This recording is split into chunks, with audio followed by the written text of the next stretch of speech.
Hello, I am Endlessness and welcome back to Final Fantasy VII Ever Crisis, and in this video I'd like to give a guide with some tips on the current ranking event. And damage ranking is a new ranking event format, but at least the way I see it, it's just a glorified battle ranking with a time limit, and they bloated it by adding a lot of battle effects to choose from so that you spend a lot more time trying to find a good combination. But it just looks like a battle ranking, and I personally can't really see much difference. And if you think those past battle and dungeon rankings were whale events, I think this is the ultimate whale event. At least that's how I see it, because in the past we had some options with characters and the team, and we still could get a decent score. But now everyone on top is just working the same team and doing exactly the same thing, and there is no alternative if you want to get anywhere too close to those scores. So there's also a huge score discrepancy between top scores, the top 10, and anyone else without having the MVP team. And also now the score difference is massive, where the top scores, almost the whole top 10 has 12 million points, and then people without the MVP team have 5, 3, 2 million or even less.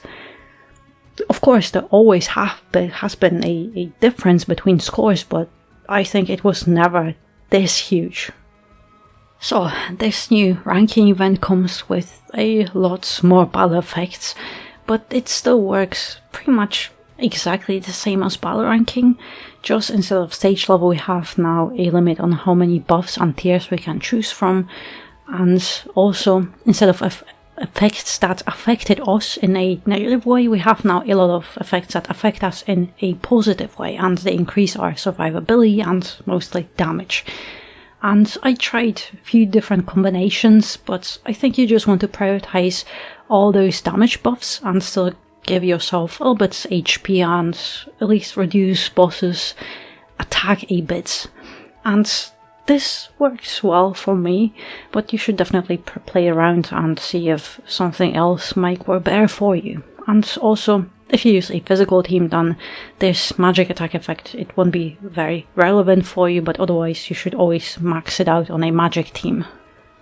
The MVP team for this event is Aerith with Tifa and Sephiroth, with Aerith buffing and debuffing, and Tifa or Sephiroth are DPSing. And while you can use a physical DPS, magic is much stronger because of the battle effects, where magic hits twice as hard. And adult Sephiroth is the best magic fire DPS with his anniversary banner, but then Tifa, Zack, and even young Sephiroth are also nice too. And Aerith is obviously the best support because she can buff magic attack, debuff magic defense, which is crucial as the boss will keep buffing its defenses and debuffing your magic attack. And then Aerith can also add magic damage bonus on top of that, and also with Abraxas can reduce all debuffs to -4. And I have 3 teams with Aerith and Lucia's support because she can enfeeble and she can also give us fire buffs and debuff defenses. And I just really don't have anything else that works better, at least for me. But then I just switch out the DPS between Cloud, young Sephiroth, and adult Sephiroth. So I hope you might find something useful here for yourself.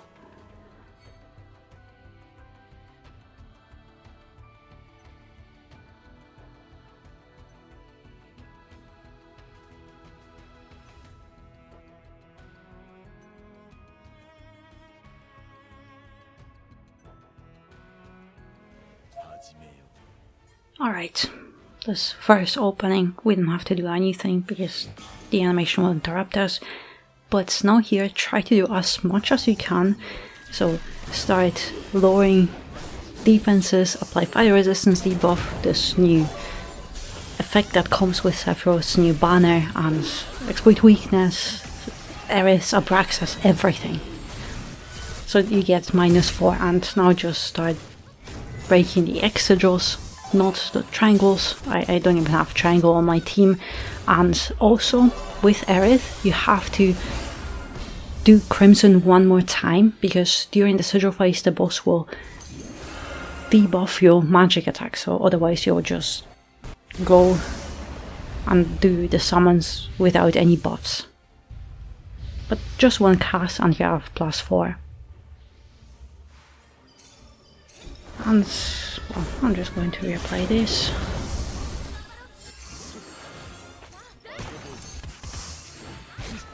And Mad Frenzy, always a powerful attack, so don't worry about it, but now there's a second animation that interrupts us.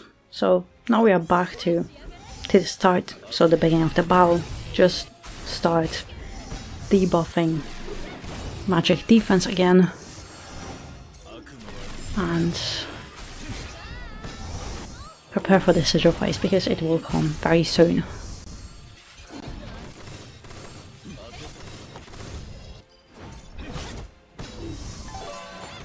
Just this. The sigils. Oh, I didn't realize that Aerith was below the required HP, so it didn't lower my defense, magic defense, but it's fine. Just don't be like me and either use Lucia or get Aerith to a higher HP.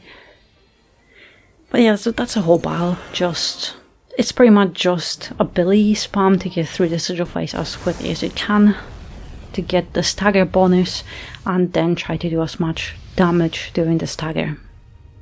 But also I cast Sephiroth's new effect twice, so it ends as the battle is ending, otherwise you'd have to recast it a second time mid-battle, but I just think it's better to cast it twice, so it ends for the whole battle, because the battle doesn't last long. But yeah, that's well, the Sephiroth who is the strongest DPS, and is a good effect, but it also requires you to have a lot on the other characters, because otherwise you'll just have pretty much the same buff that Aerith can do with the FF13 stuff. So it is good if you have other stuff, I would say, but pretty much everything is in the game right now like this. But yeah, this battle is just very chaotic, I would say, because it's just character spam and ability spam and then sigils, so it feels like you're just spamming buttons or on a touch screen.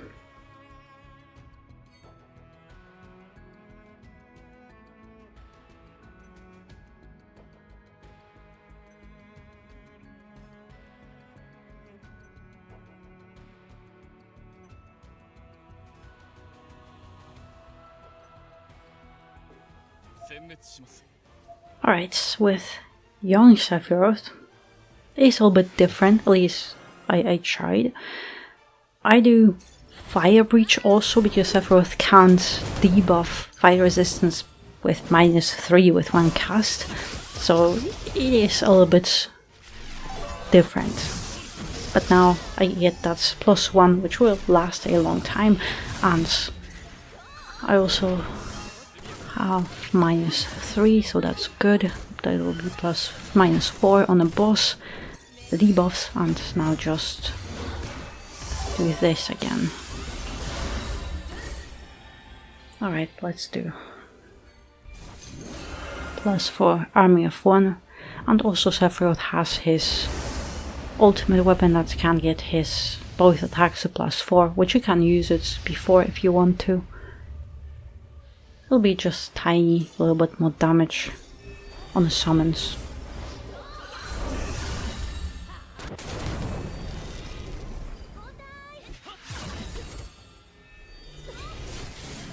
Alright, let's just get to full HP again for Aerith's buffs to work. And then Crimson, so I can debuff magic defense much faster, because if you just use Lucia it will take a few casts, so you kind of are losing time. So now just Exigils.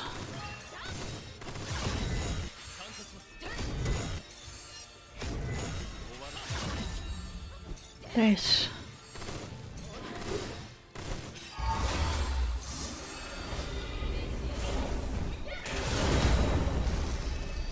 And the annoying part is, at least for me,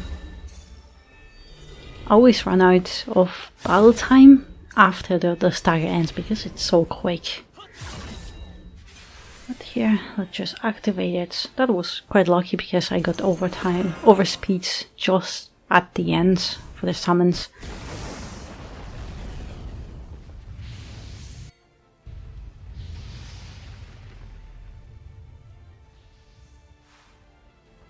And yeah, honestly, that should be over 2 million, so with Sephiroth, I think, well, young Sephiroth, I think it is a nice score overall. Of course, it's a huge difference compared to if you have the MVP setup, then you can get 12 million, so that's a huge score difference, but considering this weapon, I think it is very nice overall.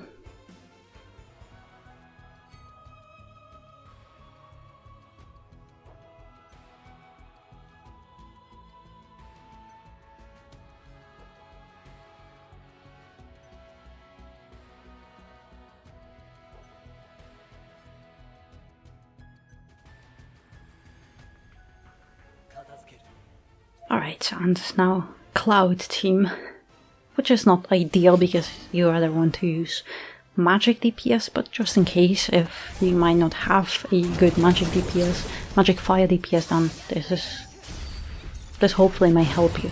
And also I'm just casting, I have Aerith's physical buffing weapon just so those physical attack buffs don't expire on me.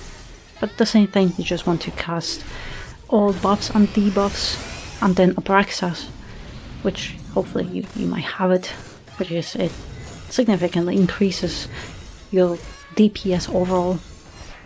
Now just keep breaking the sigils, and with Abraxas you also don't have to worry about anyone dying because everyone has reprieve. So even if someone gets close to being dead, you know it will save you and they will get full HP back, which might increase their chances to survive the whole battle. And with Cloud now, so let's heal a bit here.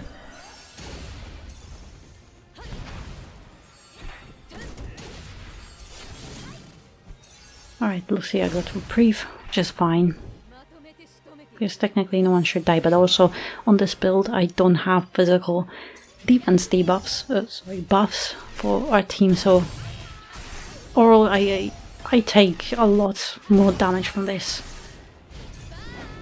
Alright, one more and that should be -3 physical defense. And the sigil face. So I'll try to break it, hopefully I can. Just please. Oh, this was close. But yeah, the whole battle, it goes exactly the same always, but it just depends how fast you can get through this. So the sigil phase and everything in between, because also if you don't do enough DPS to the boss, you will not get the sigil phase. The boss will do instead of a charge attack, triple slash, I think. It's a AoE charge attack, so the battle will go differently because you didn't do enough DPS, so you might have to restart it or try to do enough to get the sigil phase in order to stagger the boss and get the main DPS phase. But yeah, that will be all, so thank you very much for watching, good luck on your own runs, and I hope you'll get a nice score and rank, and in the meantime, thank you very much for watching, and I hope to see you next one.